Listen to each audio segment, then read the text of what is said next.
First on time এটালৈ স্বাগতম মই অভিলাষ আৰু লৈ আহিছোঁ এটা গুৰুত্বপূৰ্ণ খবৰ মাংস ব্যৱসায়ীসকলৰ ডাঙৰ খবৰ আহি পৰিছে এতিয়াৰে পৰা ৰাজহুৱা স্থানত বিক্ৰী কৰিব নোৱাৰিব মাংস যদিহে মাংস বিক্ৰী কৰে তেন্তে আপুনি বিপদত পৰিব পাৰে আৰু চৰকাৰে গ্ৰহণ কৰিছে সিদ্ধান্ত প্ৰতিগৰাকী মাংস ব্যৱসায়ী ডাঙৰ খবৰ আহি পৰিছে ৰাজহুৱা স্থানত ব্যৱসায় কৰিব নোৱাৰিব বা বিক্ৰী কৰিব নোৱাৰিব মাংস যদিহে আপুনি নিয়ম উলংঘা কৰে তেন্তে বিপদ নিশ্চিত কোনখন চৰকাৰে সিদ্ধান্ত গ্ৰহণ কৰিছে এই সন্দৰ্ভত সবিশেষ লৈ অহাৰ চেষ্টা কৰিছোঁ জনাই আছোঁ যে কলিহল ফাৰ্ষ্ট অন টাইমে ডাঙৰ খবৰ ৰাজহুৱা স্থানত এতিয়াৰে পৰা বিক্ৰী কৰিব নোৱাৰিব মাংস মুকলিকৈ মাংস থৈ বিক্ৰী কৰিব নোৱাৰিব চৰকাৰৰ এই হঠাৎ সিদ্ধান্তই হাহাকাৰ কৰিছে মাংস বিক্ৰেতাসকলৰ মাজত হাহাকাৰ পৰিৱেশৰ সৃষ্টি হৈছে চিন্তিত হৈ পৰিছে জনস্বাস্থ্য সুৰক্ষিত ৰখাৰ স্বাৰ্থতে এই পদক্ষেপ গ্ৰহণ কৰা হৈছে বুলি জনাইছে চৰকাৰে কিন্তু ডাঙৰ খবৰ মুকলিকৈ ব্যৱসায় কৰিব নোৱাৰিব মাংসৰ কেৱল বৈধ অনুজ্ঞাপত্ৰ থকা সকলেহে ব্যৱসায় কৰিব পাৰিব যিসকলৰ অনুজ্ঞাপত্ৰ বা লাইসেন্স নাই তেওঁলোকে ব্যৱসায় কৰিব নোৱাৰিব দোকানত কলা কাচ বা ডাঠ পৰ্দা ব্যৱহাৰ কৰি মাংস ঢাকি ৰাখিব লাগিব আপুনি যদি আপুনি মুকলিকৈ মাংস ৰাখিছে তেন্তে আপুনি বিপদত পৰিব ৰাস্তাৰ কাষত বা যিকোনো মুকলি ঠাইত দোকান বা খোলাত সম্পূৰ্ণ বাধা দিয়া হৈছে পৌৰসভা আৰু আৰক্ষীক নিয়ম উলংঘাকাৰীৰ বিৰুদ্ধে ব্যৱস্থা ল'বলৈ নিৰ্দেশ দিয়া হৈছে যদি কোনোৱে নিয়ম অমান্য কৰে তেন্তে বিপদ নিশ্চিত দৰভঙাকে ধৰি বিভিন্ন জিলাত ইতিমধ্যে অবৈধ দোকানৰ বিৰুদ্ধে অভিযান চলা দেখিবলৈ পোৱা গৈছে আৰু মুকলিকৈ যিসকলে মাংস বিক্ৰী কৰে তেওঁলোকৰ বিৰুদ্ধে কঠোৰ পদক্ষেপ গ্ৰহণ কৰিছে বিহাৰ চৰকাৰে গ্ৰহণ কৰিছে এই পদক্ষেপ তেওঁলোকে স্পষ্টকৈ কৈছে ৰাজহুৱা স্থানত মুকলিকৈ মাংস বিক্ৰী কৰিব নোৱাৰিব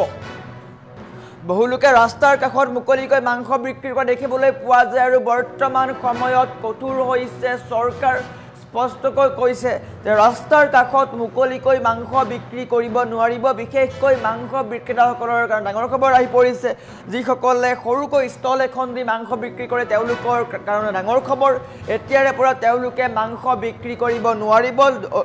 বৈধ অনুজ্ঞাপত্ৰ লাগিব বৈধ অনুজ্ঞাপত্ৰ থকা সকলেহে ৰাজপথত বিক্ৰী কৰিব পাৰিব মাংস যিসকলৰ বৈধ অনুজ্ঞাপত্ৰ নাই তেওঁলোকে বিক্ৰী কৰিব নোৱাৰিব মাংস এয়া চৰকাৰৰ স্পষ্ট কথা গতিকে কঠোৰ হৈছে চৰকাৰ বিহাৰ চৰকাৰে এই সিদ্ধান্ত গ্ৰহণ কৰিছে পবিত্ৰ ৰমজান উপলক্ষে এই সিদ্ধান্ত গ্ৰহণ কৰা হৈছে গতিকে এটা ডাঙৰ খবৰ মাংস বিক্ৰেতাসকলৰ কাৰণে ডাঙৰ খবৰ আহি পৰিছে কিয়নো গাঁৱে ভূঞে বিভিন্ন অঞ্চলত মাংস বিক্ৰেতাসকল থাকে ক্ষুদ্ৰ মাংস বিক্ৰেতাসকল থাকে আৰু তেওঁলোকে ৰাস্তাৰ কাষতে এখন সৰুকৈ ষ্টল দি মাংস বিক্ৰী কৰে আৰু বৰ্তমান সময়ত বিহাৰ চৰকাৰে সিদ্ধান্ত গ্ৰহণ কৰিছে মুকলিকৈ বা ৰাজহুৱা স্থানত মাংস বিক্ৰী কৰিব নোৱাৰিব ইয়াত কঠোৰ নিষেধাজ্ঞা দিয়া হৈছে যদি এই নিয়ম কোনোবাই উলংঘা কৰে তেন্তে বিপদ নিশ্চিত চৰকাৰ কঠোৰ হ'ব প্ৰশাসন কঠোৰ হ'ব কঠোৰৰ পৰা কঠোৰ শাস্তি বিহিব পাৰে গতিকে আপুনি সাৱধান হওক ৰাজপথত যদি আপোনাৰ কোনোবাই মাংস বিক্ৰী কৰিছে তেন্তে আপুনি এতিয়াই সেইসমূহ আঁতৰাওক বা যদি আপোনাৰ ৰাস্তাৰ কাষত মাংসৰ দোকান আছে তেন্তে আপুনি এটা কাম কৰক ক'লা কাপোৰ বা ডাঠ কাপোৰেৰে বা কিবা এটা বস্তুৰে সেইসমূহ ঢাকি ৰাখক চৰকাৰৰ সেইসমূহ নিৰ্দেশনা যদি আপুনি সেইসমূহ অমান্য কৰে তেন্তে বিপদ নিশ্চিত বিহাৰ চৰকাৰে এই সিদ্ধান্ত গ্ৰহণ কৰিছে গতিকে এটা গুৰুত্বপূৰ্ণ খবৰ পৌৰসভা আৰু আৰক্ষীক নিয়ম উলংঘাকাৰীৰ বিৰুদ্ধে কঠোৰৰ পৰা কঠোৰ ব্যৱস্থা গ্ৰহণ কৰাৰ নিৰ্দেশ দিয়া হৈছে কোনোৱে এই নিয়ম উলংঘা কৰিলেই বিপদত পৰিব পাৰে গতিকে ৰাজ্য চৰকাৰ কঠোৰ হৈছে বিহাৰ চৰকাৰে এই সিদ্ধান্ত গ্ৰহণ কৰিছে এটা গুৰুত্বপূৰ্ণ সিদ্ধান্ত ৰাজহুৱা স্থানত মুকলিকৈ বিক্ৰী কৰিব নোৱাৰিব মাংস এতিয়াৰে পৰা ৰাজহুৱা স্থানত মুকলিকৈ বিক্ৰী কৰিব নোৱাৰিব মাংস যদি কোনোবাই চৰকাৰৰ এই নিয়ম উলংঘা কৰে তেন্তে বিপদ নিশ্চিত হৈ পৰিব কঠোৰৰ পৰা কঠোৰ ব্যৱস্থা গ্ৰহণ কৰা হ'ব আৰু ইয়াৰ পিছতে অৱশ্যে ক্ষুদ্ৰ যিসমূহ মাংস বিক্ৰেতা আছে তেওঁলোক চিন্তিত হোৱা দেখিবলৈ পোৱা গৈছে কিয়নো তেওঁলোকে ৰাজপথৰ কাষতে সৰুকৈ এখন ষ্টল দি বা সৰুকৈ এখন দোকান দি মাংস বিক্ৰী কৰি আহিছিলে কিন্তু এতিয়াৰে পৰা বিহাৰত বিশেষকৈ বিহাৰৰ কোনো ক্ষুদ্ৰ ব্যৱসায়ীয়ে এনেকৈ বিক্ৰী কৰিব নোৱাৰিব মাংস দৃশ্যাংশ দেখুৱাই আছোঁ কিছু এআইৰ দ্বাৰা আমি বনোৱা দৃশ্যাংশ দেখুৱাই আছোঁ বা স্থিৰ চিত্ৰ দেখুৱাই আছোঁ এনেকৈ আপুনি বজাৰৰ মাজত যদি মাংস বিক্ৰী কৰে তেন্তে ক'লা কাপোৰে বা অন্য কিবা কাপোৰে ঢাকি ৰাখিব লাগিব যদি এনেকুৱা নকৰে তেন্তে আপোনাৰ বিপদ নিশ্চিত বুলি চৰকাৰে কৈছে চৰকাৰে কঠোৰ ব্যৱস্থা গ্ৰহণ কৰিবলৈ কৈছে গতিকে আপুনি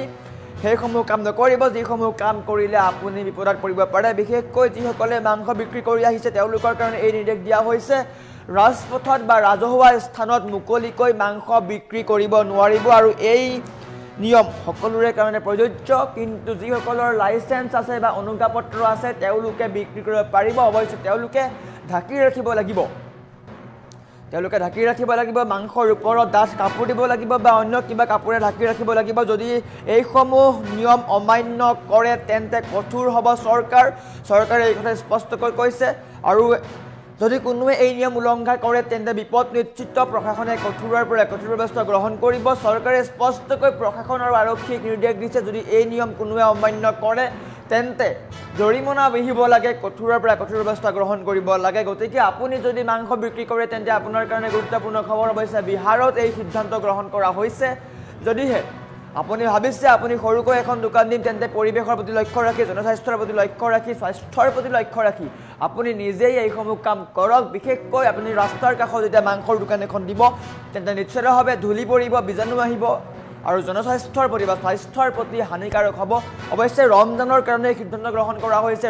যিহেতু ৰমজান মাহ চলি আছে আৰু সেইকাৰণে এই সিদ্ধান্ত গ্ৰহণ কৰা হৈছে। কিন্তু ৰমজান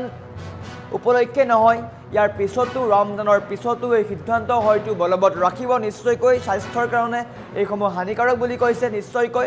কাপোৰে ঢাকি ৰাখিব লাগিব। ৰাজহুৱা স্থানত মুকলিকৈ মাংস বিক্ৰী কৰিব নোৱাৰিব। যদিহে আপুনি মাংস বিক্ৰী কৰি আছে তেন্তে আপুনিও সেইসমূহ নীতি অৱলম্বন কৰক, কিয়নো সেইসমূহে আপোনাৰ লগতে আপোনাৰ কাষত থকা 4জনৰো স্বাস্থ্যৰ হানিকাৰক হ'ব পাৰে। গতিকে এটা গুৰুত্বপূৰ্ণ খবৰ আহিছে।